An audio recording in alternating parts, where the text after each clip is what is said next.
Welcome to the BIV interview. We're a weekly discussion on the intersection of business and policy. And I'm Kirk LaPointe, editor-in-chief of Business in Vancouver. My guests today have produced inarguably the strongest work of journalism about the 2017 British Columbia election, in particular, the dramatic upheaval and overhaul of leadership and governance after a 16-year rule by the BC Liberals.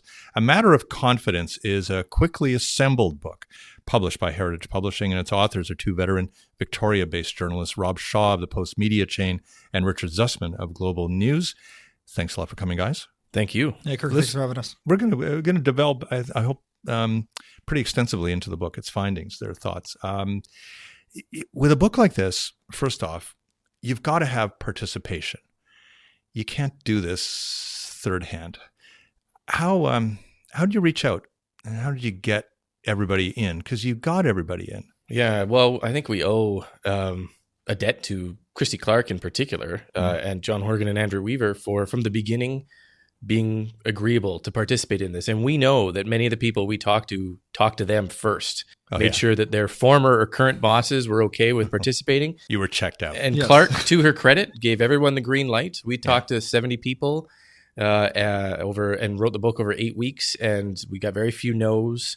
And they were some people who'd never spoken before to the media. So it was a new world for us to talk to. But doesn't it surprise you a little bit, Richard, that, especially someone like Clark, who could arguably have said, wait a minute, this is just, there's too much going on in my mind here. I'm going off on a remote island for a couple of years, and I'm not going to talk to you right away. And she was on her island home at some point during the process. But when she came back to Vancouver, we got her in the sweet spot. I think it was late August, early September. Mm-hmm. Things had just started to sink in terms of her leaving politics, but not sink in enough to the point where she shut out and says, I'm not talking any more about this. So we got very lucky with the timing. And I think you mentioned how quickly this all got assembled. A big part of the success is because of that. We wouldn't have been able to get these people now. They were ready to talk then. And I think everybody, Clark especially, wants to have their part of history enshrined. Yeah. They have their thoughts and comments about what unfolded. And there are a lot of public perceptions. And I think a lot of them wanted to use the book to try in their mind to correct some of those public perceptions. Yeah, at the risk of undue flattery here, a lot of Bob Woodward's books for a certain period of time have had the same feel to it, which is, there's a big theme out there. There's a big issue. I'm going to go tackle it. I'm going to get people to be interviewed, and I'm going to publish it super quickly and get it out. It almost works like, a couple hundred plus pages of a magazine article. Yeah. I mean, there are pros and cons to the timing. We got raw emotion from some people. Like they hadn't adjusted to the fact they'd lost government or were in government.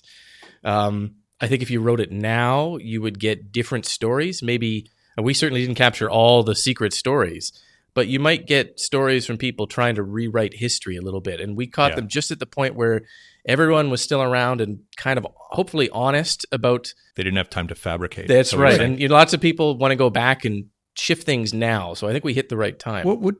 But tell me, what do you think? You alluded a bit to it, Richard. What do you think they were each trying to explain? Start with Christy. Yeah, so I think what she wanted to do was to correct the perception that she cost her party and herself the premier's job. I think, in essence, she says that she was more forthcoming on issues around housing affordability than policy actually dictated. But because of decisions in the cabinet room, they went a certain direction. So I think part of it is trying to explain why things fell apart in her own words. One part, and it's a small part of this big story, but the I Am Linda hashtag and social media storm around a woman that Clark ran into at a grocery store in North Vancouver. And a lot was reported on at the time about who was Linda. And, we did independent journalism at the time that found she's just a woman that ran into Clark and didn't like her and spoke to her. But Clark is still insistent to that story that she was a plant by the NDP. And paid for by the NDP. And that's one of those things, right? She wanted, I think, to send the message that that's what she firmly believes and still believes it, and that was detrimental to her. It's a strange understanding. Christy Clark is one of the toughest things that I think Rob and I have had to do in our career. Pick up on that. I mean, because you've obviously covered her in a whole other way. Yeah. And now here she is, somewhat bereft of her power. and in a very different state. What do you think she was trying to work through with you? There are many layers to Christy Clark. The premier that we saw, and the politician, and the person. I don't know if we caught them all, but I think she and some Liberals are worried about how history is going to remember them, and in particular, the Liberals spent a lot of their time balancing budgets, and they were the first to come in after Gordon Campbell to reset the budget after the recession, and they cut and they cut and they fiddled and they got skated by on the margin, and it was tough work. But history doesn't remember them as fondly as Gordon Campbell's 180 pivots on the new relationship with First Nations or the carbon tax. And I think she's a bit worried that all that work they put into being fiscal managers is kind of now looked back on as chipping away at services and being miserly. And it's a very, we didn't write the definitive version of Christy Clark's legacy, and history is going to have to spend more time. But I think it'll be tough for them to justify the things that they did, because she was focusing on year-to-year governing and year-to-year budgeting, and she doesn't get the same credit Gordon Campbell did. Yeah, but Richard, did you sense that she was worrying that she was going to be defined by these late-term issues, for sure, rather than all that she had done? Yeah, I think for sure. Yeah. I think what this interview wasn't for her was a job interview. I think some former politicians like to speak out afterward because they're sending a message to possible companies who would hire them. She wasn't doing that. I think you hit exactly what she was trying to achieve here. Is a lot of what the Liberals had done through their term in terms of strong fiscal management, strong employment, booms in tourism. The Massey replacement was a big legacy project, Site C. But a lot of that was forgotten around issues around affordability, around political donations. So I think she was trying to reset the record in terms of achievements rather than, many of the questions people had, which ultimately led to the Liberals losing power in that 2017 election. Yeah. Richard Zussman and Rob Shaw are my guests. They're the authors of the new book, A Banner of Confidence. Rob, let's pick up then on what you think John Horgan was trying to do. Here he was newly shaped as a different kind of leader all of a sudden.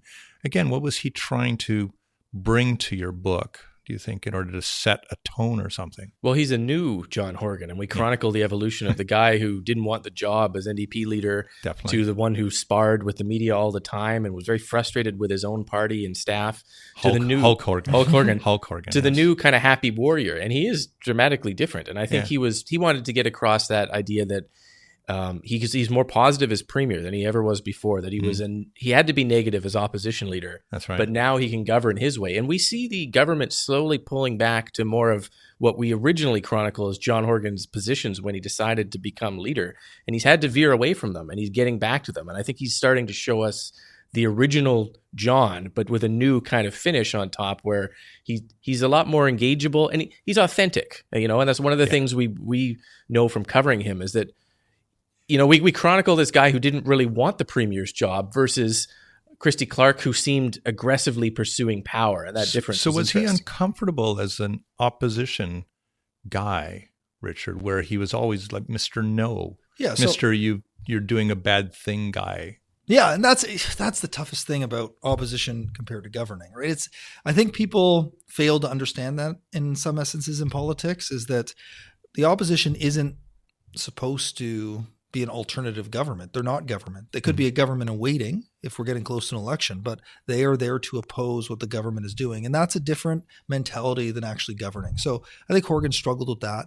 And back to the original question around, what Horgan wanted to get out of the interview. I think for many people that we interviewed, they felt the same way Rob and I did about being part of history. Like, this was incredible. Like, these meetings, the lieutenant governor's decision, the confidence vote, this is history. And most people don't get to live through history. And they wanted to get it down?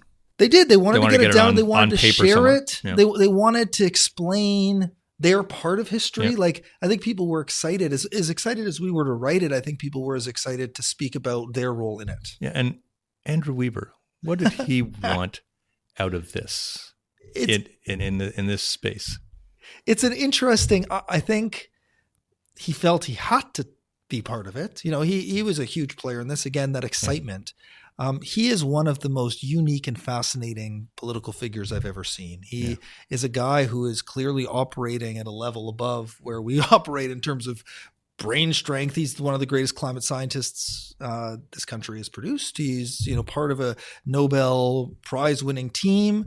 And then he entered politics, which was very much out of his comfort zone. And he still struggles on a daily basis to figure out the grind and decision making involved in politics. And I think he just did it because we asked him. And I think he is happy.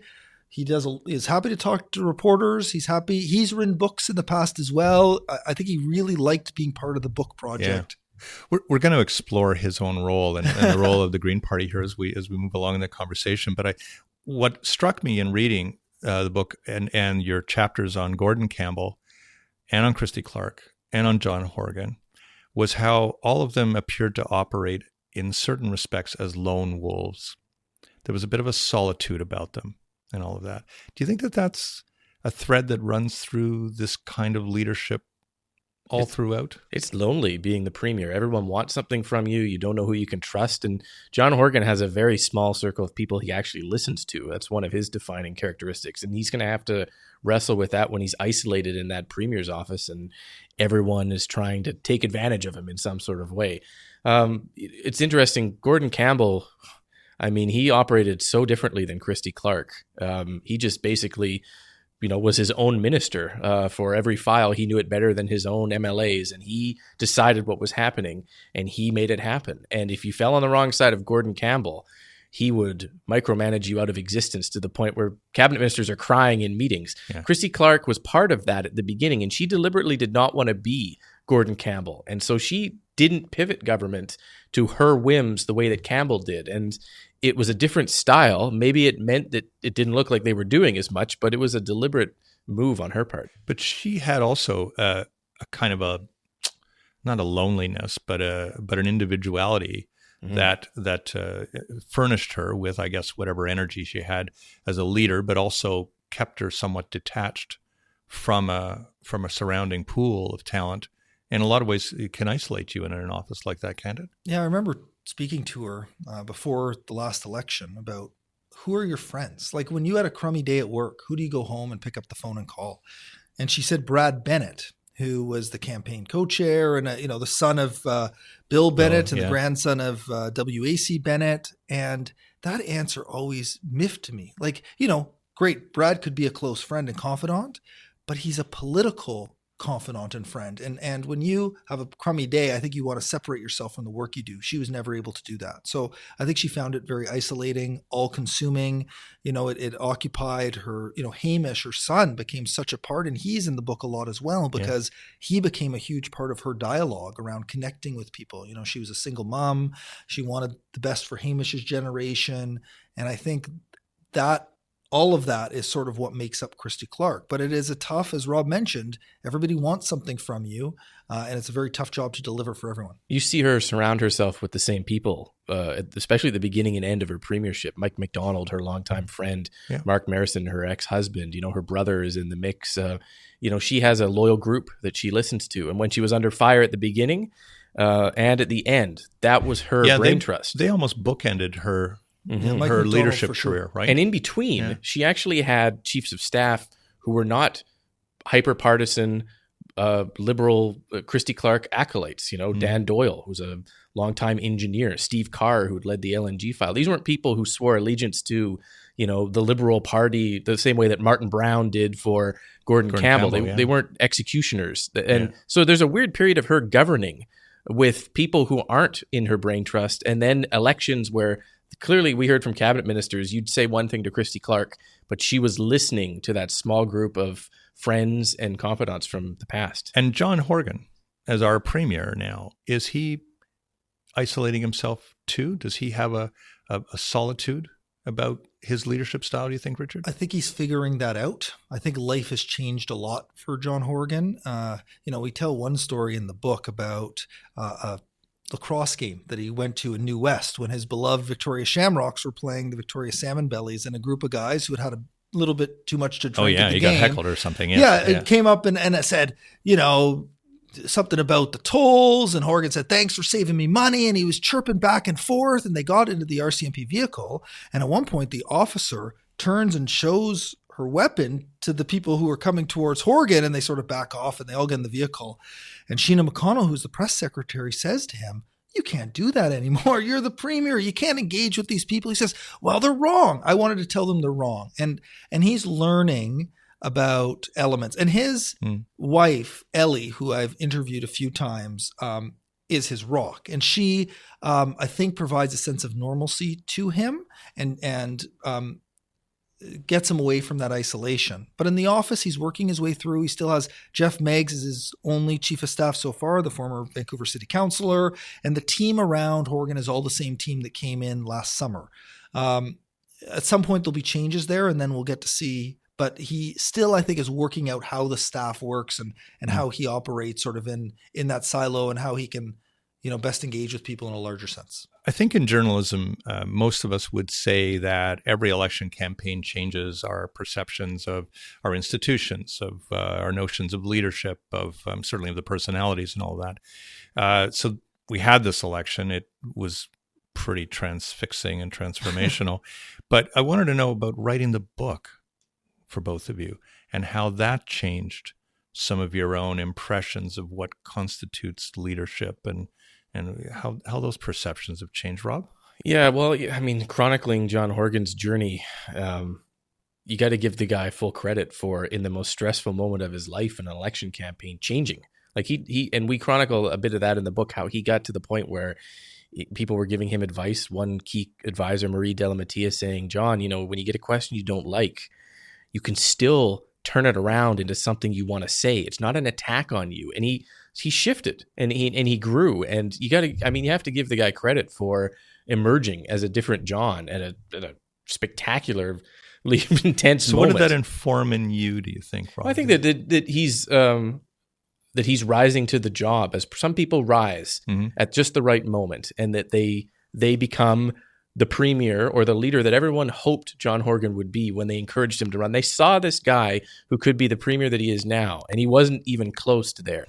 And he has gone on this journey to get there. And how transformational it can be in a very short period of time if you're willing to do it in politics to become your authentic self and connect with the electorate. Yeah, Richard? Yeah, well, how human these people are. I hope if people read the book and when they read it, that they get a sense of who these people are as individuals. And I think in our coverage, in my day-to-day workings with these people, we see them as human beings, but when they make decisions, they seem bigger than that. And it's worth remembering that these are human beings who are making decisions and all those things. And I think also in studying the book, you learn about the how supportive there are people in that caucus of John Horgan. And I think one of the people that's important here is Finance Minister Carol James, because of the role she now fills, and how Premier Horgan had her back when she was in trouble and ended up losing the leadership. And in turn, she had his back. And that element, I think, often gets lost in sort of the nitty-gritty day-to-day just political. The hard loyalty that has to take place for success. Yeah, and that loyalty, I think, is huge. And you need people like that. Adrian Dix is another one. He could have walked away after, a really tough loss in the 2013 election, one where everybody thinks he should have won. And he came and became one of the most loyal soldiers for Horgan and was rewarded by being health minister. And I think those two former leaders really make up, Horgan's core in terms of the political side of things in cabinet. Yeah. So the 2017 election, needless to say, was practically a dead heat. And going into the campaign, most thought that housing affordability would be the issue, perhaps economic stewardship, especially if you were a liberal, you wanted that to be your issue. I was taken by your focus in the book on what might be a seemingly small issue, but had meaning, which was bridge tolls. Yeah. Tolls. Right. We felt it was symbolic in a way of a different kind of NDP campaign. So the campaign director is a gentleman named Bob Dewar, came from the outside. He wasn't part of the repeated losing team of New Democrats that had stumbled through the last few elections. Mm-hmm. And he came in and he set a tone with bridge tolls where he said, and we chronicle in the book how he reads the Liberal position in the paper one day and within 3 hours has completely changed the NDP's position invented from scratch scrapping bridge tolls and got Horgan to announce it in Surrey. You chronicle him walking into the office Yeah. and kind of creating a Hours firestorm. later. Hey, he just threw the paper down, and he was angry, and he swore, and he said, we're getting rid of tolls right now, which was not their position. The NDP's position was an even lesser cut to tolls than the Liberals. So in that sense, tolls was a big issue south of the Fraser in certain ridings, but we put it in there also to show that the NDP campaign ran differently. It often gets deadlocked on the policy committee and, the platform. And we saw in 2013, it wouldn't change. It was, they were so obsessed with that they couldn't maneuver. And this campaign was fly by the seat of your pants when you need to. It was very reminiscent of the Liberal campaign in 2013. Right. They stole a lot of the mojo. The two of them seemed to switch personalities. One became a safe campaign and the other one became, I would say, a riskier campaign. And you mentioned the stewardship of the economy. That's what the Liberals wanted. That's what they sent Christy Clark out to do. We have balanced budgets. We have a strong economy. If you hand over the reins of power to the NDP, we don't know what they're going to do. They're going to spend like crazy and run the province into the ground. I think people expected more than that. And it comes back. Housing affordability was an issue. I think they saw the NDP as approaching affordability a little bit more in terms of childcare as well. And then back to the toll issue, when we talk about an election that ended up 43-41-3, basically a tie. But when you look at the ridings affected by tolls, 2 in Maple Ridge and the Surrey ridings, there was a gain of 5 for the NDP in those ridings. And that, other way around, the Liberals win 48 ridings and we have another 4 years of a Christy Clark government and a majority. So you guys probably don't have a book. Yeah, right. We don't have a book for sure. Yeah. The book really comes It'd be up the Clark because, Dynasty. That would be Clark right. Dynasty. I don't think people would buy Very that. different book. Yeah. But do you think the Liberals appreciate what that issue might have meant? Well, there was some internal discussion about it, but I don't think they expected. I mean, the argument from Mike de Jong, and we have to remember that Mike de Jong was carrying a lot of weight at this point, and it was that the government can't absorb the debt of these bridges if you scrap the tolls. Now, we have proven since that it can, and it has not made a difference to BC's credit rating. But there was a lot of attention paid to Mike de Jong, and we talk about him in the book, how key an ally he was for Christy Clark, and how good he was at balancing the budget in the early years, but how perhaps he was the wrong finance minister at the time when they started spending. Because, of course, it came to light that the province did have a surplus. And you guys surmised that he must have known that he was sitting on a couple of $2 billion, and that rather than loosen the purse strings and perhaps make promises, that they held course. Richard, was that the tactical error? I think that's a huge tactical error. I think when you have the money to spend and still show that you have a substantial surplus and good financial management, you spend it. So I think in hindsight, it would be hard to get Mike de Jong to admit to making a fatal error here, but they had the opportunity to do something historic in terms of investments. And that's what, we haven't got into it yet, but that's what the clone speech would have done. This throne speech that the Liberals presented before they were defeated, all of those things would have fallen fine underneath this By which time surplus. It was publicly understood that there was $2.6 billion But exactly. surplus. Does Mike de Jong just live with a denial about this? I don't, because you couldn't get him to say that he really knew. I think, Mike de Jong is not the kind of guy who is hiding who he is, and we've outlined his frugal history in the book. Yeah. Everyone knew the kind of budget he was preparing, and it's on Clark that she left him in there to do that. He deliberately, in all his budgets, was so cautious that you ended up with a giant surplus at the end of the year, and that's what they wanted, to show that they had been good managers of the economy by a surplus at the end. And they like the idea of being able to pay down debt, which is something the New Democrats are not going to be doing at all because they're spending every penny. Yeah. And in fact, the debt is increasing at a massive rate under the NDP as well. So the Liberals thought people would like that idea of paying off the debt. And instead, the electorate was more of the idea of, you've got money, we're hurting, we need some more help. And they didn't recognize that. In terms of their own recrimination as a party, do you think the Liberals sufficiently apprehend, Richard, that people were hurting in certain respects and that they had the opportunity to minister and essentially bypassed an opportunity that could have sustained their power. Yeah, I think there's a big understanding of that. And you heard that through the leadership campaign, right? Andrew Wilkinson, the new leader, spoke about that extensively during the campaign, that they made some tactical errors in terms of not addressing affordability. That's where you could plunk a lot of this money into housing, into childcare, into transit. But they did do that, Yeah, we chronicle that in fact, and people forget this, the pre-election budget had hundreds of millions, if not billions of dollars in housing and childcare. And the reason none of us covered it is because Christy Clark had embroiled herself in the allegations that the NDP had hacked the Liberal website. And it overshadowed money that, in retrospect, had the Liberals just done a stand-pat budget and put that money in the campaign platform, they would have looked like they were investing in those issues. But Christy Clark's lack of discipline kind of rolled over that. Sorry to interrupt you. No. I think that's a good point, because also it's about the slogans, right? And there's been a lot of debate about the $10 a day childcare or $15 minimum wage, but these are things that resonated with people and stuck in their minds. And the Liberals lacked. I'm still trying to figure out who came up with putting people first. Was there a previous government that put machines or animals first, or businesses? I think that's the argument that the NDP would make, or is corporations, that Christy Clark donors, put her corporations first and her donors. Okay, all right.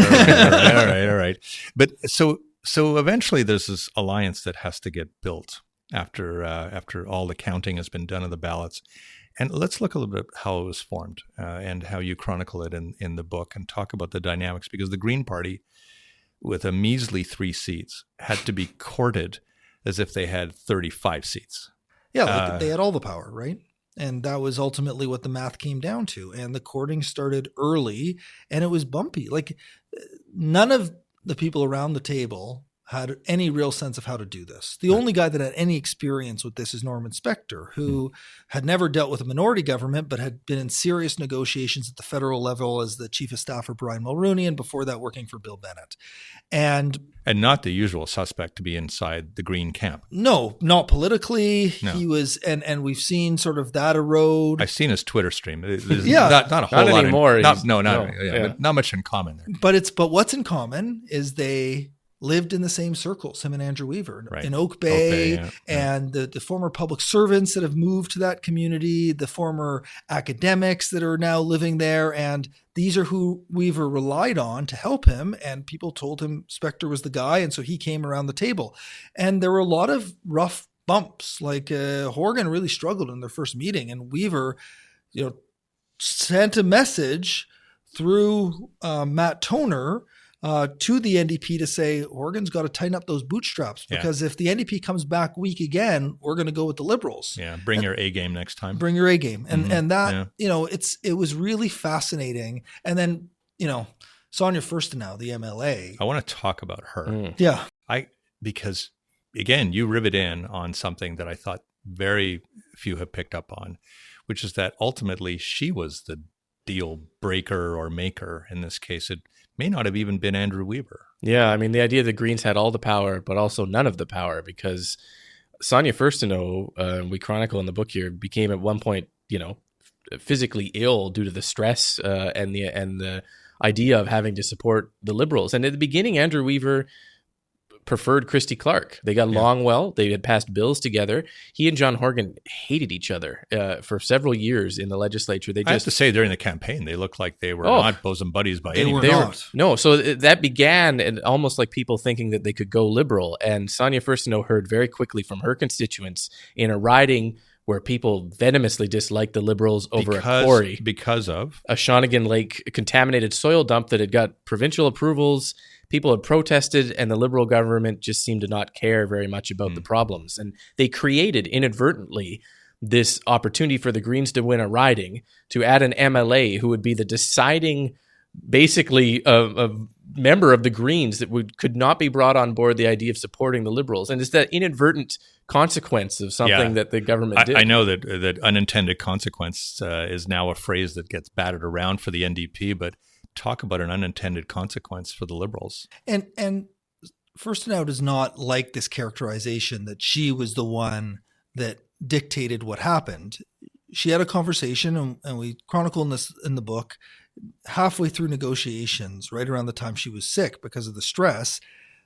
Weaver asked her if she could actually think about this impartially. Could she honestly give the Liberals a shake? And she said yes, because she would have been replaced by Adam Olsen, who was the other MLA who was part of the decision-making, but not around the negotiating table. And Sonia was able to tell Andrew Weaver that to trust her. And I think she at times opened up her mind enough, but ultimately the sticking point were on resource projects and climate policy, that Weaver just didn't think the Liberals cared enough about climate action plan and cutting carbon emissions. Richard Zussman and Rob Shaw are my guests. They're the authors of A Matter of Confidence. It's the book about the 2017 British Columbia election, and actually matters before that too. So how did the Liberals let this one get away, though? Because Andrew Weaver was an old federal Liberal. Yeah. It's possible he could have even decided he was going to take one of his MLAs with him and let Sonia sit there as an independent somehow, or that he had to do it. How did the Liberals blow this one? They never got to deliver their final proposal. It collapsed before, and we chronicle how Mike McDonald, who was chief of staff at that point, had stayed up all night before the last negotiating session, printing off this document that had been vetted by the caucus, was going to outline a new ministry that would help electrify the economy so that they could justify continuing Site C and give it a reason. And they never got to do it. And Christy Clark never got to come to the table either, which there's a lot of debate over whether that would have been any benefit to the Liberals anyways, given Sonia Furstenau's dislike of Christy Clark. But we know from dealing with her that she can be very personable and disarming. And that question of should she have come to the table for the Liberals earlier and tried to,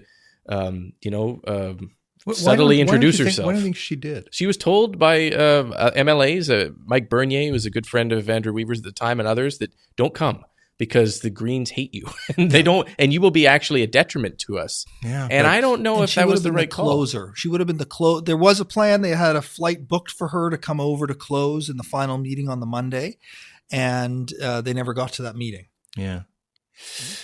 That must be a regret for her, because she must believe that actually if she had gotten in early and often, that she might have been the savior. She was in talking to her, said there was never going to be a deal with the Greens. She never felt like they were going to get it. She asked, MLA suggested that they should go into the negotiations and offer things, and they did.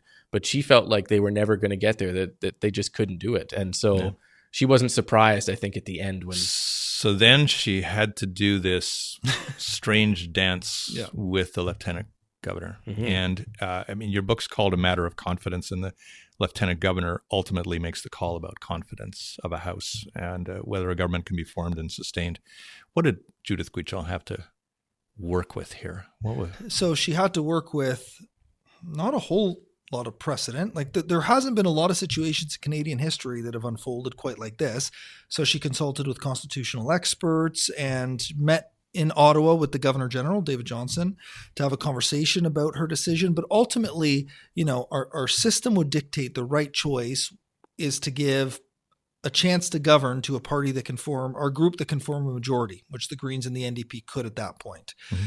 So then Guichon had this incredible meeting, and both of us were there that night at Government House, where Clark arrived, and she was in there for closing in on 2 hours. And all of us outside were thinking she must be putting on the sales job of her life.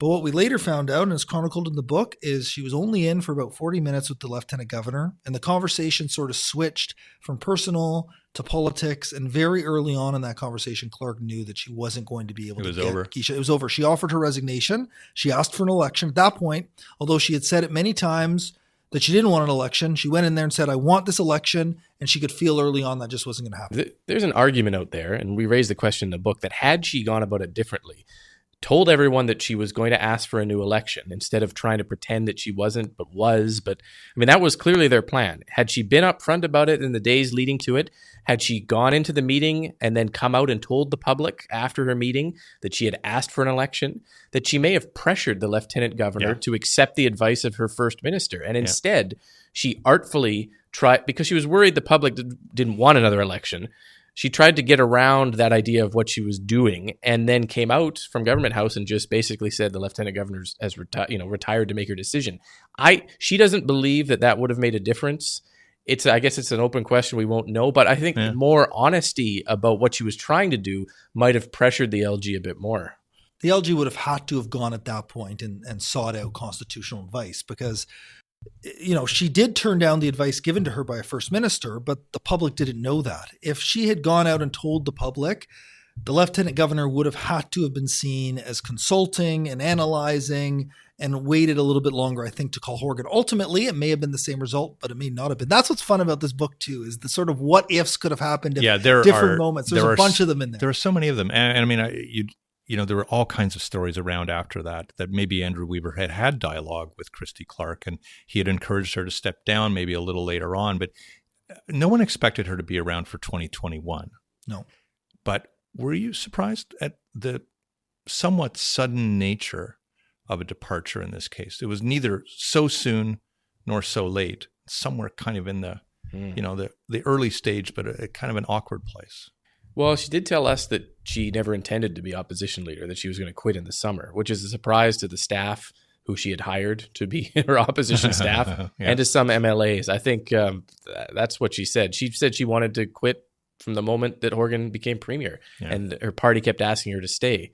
I mean, when she went in on the throne speech, changing all the party's positions, we have some quotes from Mike de Jong and some other advisors who said to her, if you do this, you are all in. Like, you won't be able to serve as opposition leader having changed everything. Yeah. And she honestly believed, and her closest advisors believed, they were going to get a new election. They had sent someone to the party, one of her top deputy chief of staff to the party, to plan the next election, sitting there waiting for the election call on LG night. And it never came because they fundamentally misread the LG. But she pinned it all on an election call where she would not have been sticking around as opposition leader. Hey, talk about that so-called clone speech, right? The one that I think a lot of traditional liberals looked at and said, you didn't write this. There's no way you could have written this. This isn't who we are. Who do you think held the pen there? And there's Mike a McDonald, lot of questions. Yeah, so Mike McDonald takes not credit, I guess is the wrong word, but he's the one responsible for he's responsible for writing it. But I've spoken to a few liberals since the book has come out, and they told me they laugh about how quickly people distance themselves from that speech, that were a little bit more involved in the speech than they may have told us in the process of writing the book. So I think there were a lot of people around who understood what was going on and felt like this was their best play. At the time, and I still think this a little bit, it was partly trying to maybe capture that one vote that you mentioned. Get Andrew Weaver to come over. There's a lot in there he likes. And Clark knew already. Get an NDP MLA who was maybe going to be left out of cabinet to come over, all of those types of things. And I think a lot of that is real. And I think in the process of writing it and prosecuting a case over a week, that there had to be another election called is a really fascinating part of what unfolded before that confidence vote. So listen, I've almost made jokes about this in writing about Andrew Weaver issuing news releases about John Horgan's government.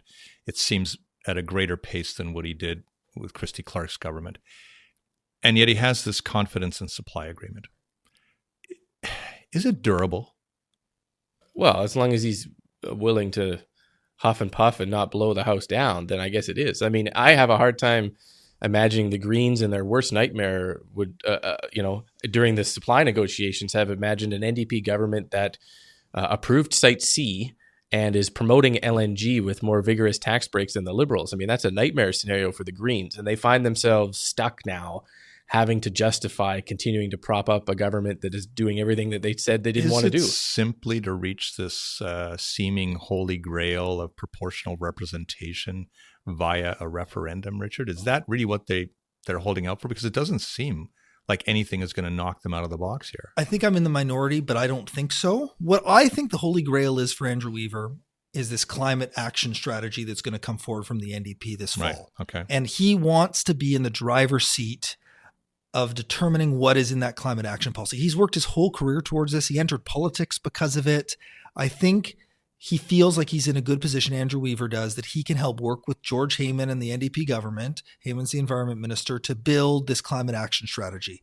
LNG puts a big hole in that for him because of the emissions. Mm-hmm. And so Weaver, I think, believes he can help create something that is defining for the province. If they don't get to that point then, I wonder what's going to happen. proportional representation is obviously important for the long-term sustainability of a third party like the Greens, but I don't see it as the Holy Grail. You both are there every day. Do you believe the NDP has its heart in proportional representation?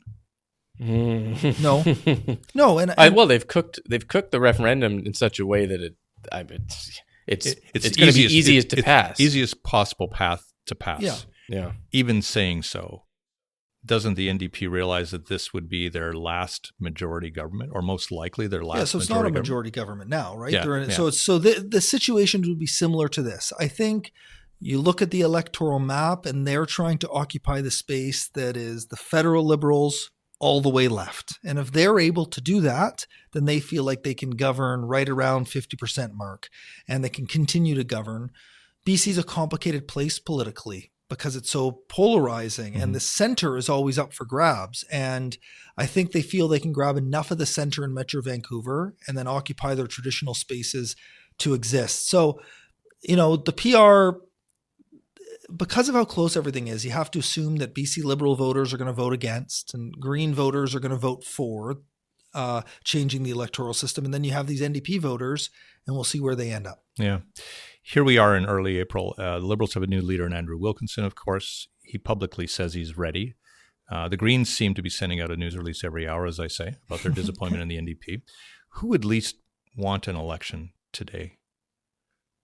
I don't think anybody really wants an election. I think there's not a lot of money out there. The donation rules have changed. These parties are still struggling financially. So it'd be expensive to run these campaigns. I think the Liberals have the most to gain by going back to the ballot box to take power. But the NDP, Horgan's enjoying governing. They want to stay in as long as possible. And the Greens are in a very strong position, again, with things like the Climate Action Plan coming and the PR referendum, that I just don't think an election now benefits anyone. And I don't really foresee it coming anytime soon. But I could be in the minority there. I've had lots of debates with my colleagues at the press gallery about this exact issue. Yeah. I mean, you do hear provincial Liberals say that they believe that there is an election in the offing before terribly long. Well, that argument that if Horgan called an election now, he could grasp a majority under first past the post and then push the Greens aside is... But it's a tempting prospect for them. They haven't made any inroads in the part of the province that they're shut out on, and that's the interior. And I think LNG might be a way slightly into that. But how would the NDP pick up any more seats in Metro Vancouver? How would they pick up any more seats in Vancouver Island? They did as best as they could possibly have hoped in those areas, and now they got to pick up the rest of the province, and they haven't got there yet. Well, in the time we have left, a few minutes, if you can look back now at this election, what do you think each of these principal parties has to do next time out? I think the NDP, exactly to Rob's point, needs to show that they can connect outside of Metro Vancouver. I think in order to grow your base, you need to show that you can connect in rural parts of the province, but also honor your commitments to Metro Vancouver. The Liberals clearly need to humanize themselves and show that they can address affordability around sort of their previous core voters and affordability issues. And the Green Party needs to show that they are a separate party from the NDP. They have their own policies. They have their own values. They are different. They are not the NDP light. They are not NDP junior, that they are their own entity and political party. And I think that of the three may be the biggest challenge. Yeah. Rob? I'm still waiting to see, and I've said this before, the extent to which the NDP's most recent budget is a move towards what some people view as class warfare. And I think that there is a legitimate question to be asked there about what the government plans to do on the haves versus the have-nots. And that may shift the dynamic a little bit on where the parties are coming from in the next election. And I don't know if we totally understand their speculation tax and all of their measures and who are they targeting there, and what is it that they're actually trying to do, and who are they appealing to? And they may inadvertently have a bit of a backlash on their hands on. Do you believe, though, that they think that they've latched on to something akin to populism in this? I think they do. I think there's an appetite out there for the people who can't afford to live as well as some other people to get a hand up at other people's expenses. And that's a weird world that we're heading into. And the last budget foreshadows what could be a dark dive into an uncomfortable area of BC politics. And I'm not sure the New Democrats really want to go there. That's not John Horgan. That's not the Horgan that we chronicle in the book, that class warfare guy. But that's an old NDP-ism that goes back to the Glenn Clark days that they may be reverting back to. And yet, Richard, if they do not deliver on things like affordable housing, here they have 8 sitting MLAs in this city alone. Yeah. And some that are in Victoria, another city that is facing many of the same issues involving affordability. Do they risk a lot? Are they in unsafe situations in those places? I think parts, Vancouver has been pretty safe ground for the NDP, but there are some ridings that would be up to grabs. And the thing about affordability is you can measure it, right? You look in your bank account and you can see how much money you have there. And if in 3 years' time you have no more money than you did 3 years ago, you're going to blame that on the provincial government. Is my childcare cheaper? Is my transit more affordable? Or can I get around a little bit quicker? How about the rent that I pay? Those are the things that can be measured. And I think when you go to the ballot box and you say, I'm still strained, you may try something new. And that may affect some of the Vancouver NDP ridings. George Chow's clearly is the one that could be swung. Again, it was Suzanne Anton's up in the southeast part of the city. So there are ridings in Vancouver that would be in play, but we'd have to measure that when we get closer to an election. I want to swing it right back in our last question to the individual who proved to be a bit of the kingmaker in this case, and I'll call him Andrew Weaver in this case. He talked about in the campaign if the party didn't grow to 3 or 4 people, that he wasn't going to stick around. This is not necessarily his mission in life. He now has a really good taste of what this can be in the way of power. Is he long for the game, do you think, Rob? It's a good question, because I don't. He didn't really intend, I think, to stick around past this next election. That was not really his long-term game. He loves politics. He's very good at it. And not a lot of academics translate well into politics, and he has excelled at playing the game. You don't think Ignatieff did? Yeah. No. And he's going to have to prove, I guess, whether he's more of a John Horgan or he's a Christy Clark. Does he want to stick around because he loves that idea of the power, or is he just there to do the job he feels he was called upon to do, and he's going to leave voluntarily? People who stick around too long in BC politics find themselves bleeding and battered on the way out the door. They don't get to leave voluntarily very often. Yeah. What is they say? Like 70% is knowing when to arrive, but I think about 80% of it is knowing when to leave. Yeah. Last question, I promise. What did you each learn about yourselves in doing a book like this? Yeah, it was a big personal journey for me, and I learned a lot of things about being determined to complete something and to work through it. And, I really enjoyed working in partnership with Rob and understanding, that the people, I think, want to see others succeed.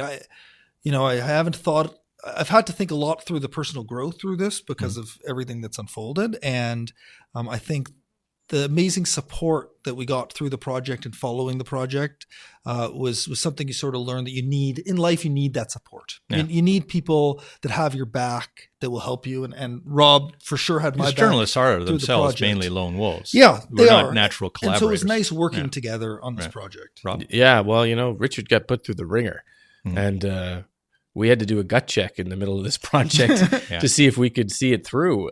It wasn't a lot of fun because of what happened, but I think I learned a lot about how deep Richard can dig to get something done. And I think we had to focus a lot more on ourselves in this book writing than we thought we were going to have to do, just to get each other through it. Because originally we just thought we'd write a book, and we ended up going through this crazy journey, and it became, I think, a much stronger friendship for sure. You're back on a first name basis with the families. Yes, That's exactly. important. They've been really great too. Very important. Listen, Rob and Richard, congratulations on the book. Terrific book, and highly recommended. And thanks for spending a lot of time with us today to try to explain intricacies of it. I think we've learned a lot. Yeah, thanks for having us on. I'm Kirk LaPointe, the editor-in-chief of Business in Vancouver, and you're listening to the BIV interview. Thanks for joining us, and we'll see you next time.